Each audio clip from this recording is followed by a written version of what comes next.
ఉన్నాం. గర్భిణీ బాలింతలకు సేవలు చేస్తున్నాం. ఐసీడీఎస్ ఏర్పడి ఈరోజు 50 సంవత్సరాలు పూర్తయింది. కనీసం ఇంతవరకు కార్మికులుగా గుర్తించలేదు. కార్మికులుగా గుర్తించడం పెన్షన్ కానీ, పిఎఫ్ కానీ, ఈఎస్ఐ కానీ ఏమీ ఇవ్వట్లేదు. ఈరోజు అనేక పోరాటాల తర్వాత ఈ ప్రభుత్వం కనీసం గౌరవ వేతనం ఈరోజు పెంచమని అడుగుతా ఉన్నా కూడా ధరలు ఎంత పెరిగినాయి. నిన్న ఏఎస్ఆర్ జిల్లా వెళ్తే ఈరోజు జంగారెడ్డిగూడెం కానీ, బుట్టాయిగూడెం కానీ అంగన్వాడీ సెంటర్లకి ఈ పెరుగుతున్న ధరల గ్యాస్కి ఇచ్చేది 50 పైసలు. కానీ ఈరోజు వర్కర్లు 3000 రూపాయలు బ్లాక్లో కొని ఈరోజు ఆ బిడ్డలకు తిండి పెడతా ఉన్నారు. ఈరోజు హెల్పర్ల ప్రమోషను గైడ్ లైన్స్ రూపొందించండి అని చెప్పేసి మేము డిమాండ్ చేస్తే ఈరోజు హెల్పర్ల పరిస్థితి పెనం మేంచి పొయ్యిలో పడ్డట్టయింది. అంతకుముందు 5 సంవత్సరాల సీనియారిటీ లేదు ప్రమోషన్లకి. ఈరోజు కొత్తగా 5 సంవత్సరాల సీనియారిటీ ఉంటేనే ప్రమోషన్లు ఇస్తామని చెప్పేసి ప్రభుత్వం ప్రయత్నం చేస్తూ ఉంది.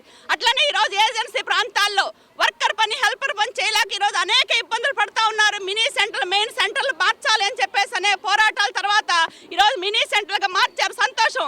కానీ ఈ రోజుకి 1800 మినీ సెంటర్లు పెండింగ్లో ఉన్నాయి. వాటిని మార్చాలి అని చెప్పేసి అడుగుతా ఉన్నాం.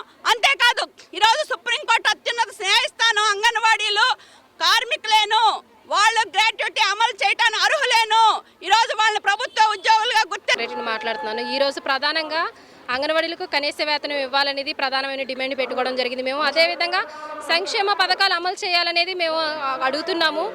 గ్రామాల్లో 10,000 రూపాయలు దాటిందనేసి సంక్షేమ పథకాలకు అనర్హులని చెప్తున్నారు. అలాగే మున్సిపాలిటీలో ఉన్న వాళ్ళకు కూడా అదే 10,000 తీసుకుంటున్నా, 11,000 తీసుకుంటున్నా అనర్హులు అనేసి సంక్షేమ పథకాలు అమలు చేయట్లేదు.